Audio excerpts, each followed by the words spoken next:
One day a store sold 252 cans of soda to 100 customers. And every customer bought at least one can.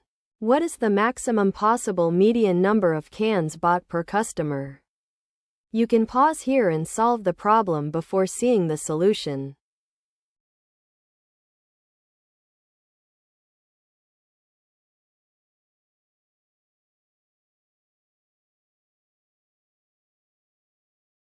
Line up all 100 customers in order, from the fewest cans to the most with an even number of customers. The median is the average of the 50th and 51st values. So to make the median as large as possible, we want positions 50 and 51 to be as large as possible.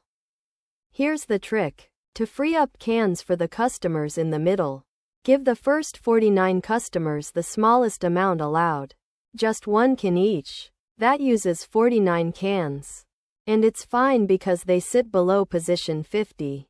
That leaves 252 minus 49, which is 203 cans, to share among the remaining 51 customers in positions 50 through 100.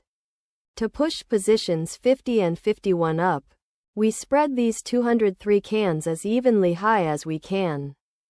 If all 51 customers got 4 cans, that would need 51 times 4, which is 204 cans.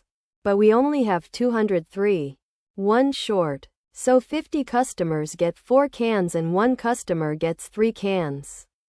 Since 50 times 4 plus 3 equals 203. Now sort those top customers. The 50th value is the single 3. And the 51st value is a 4.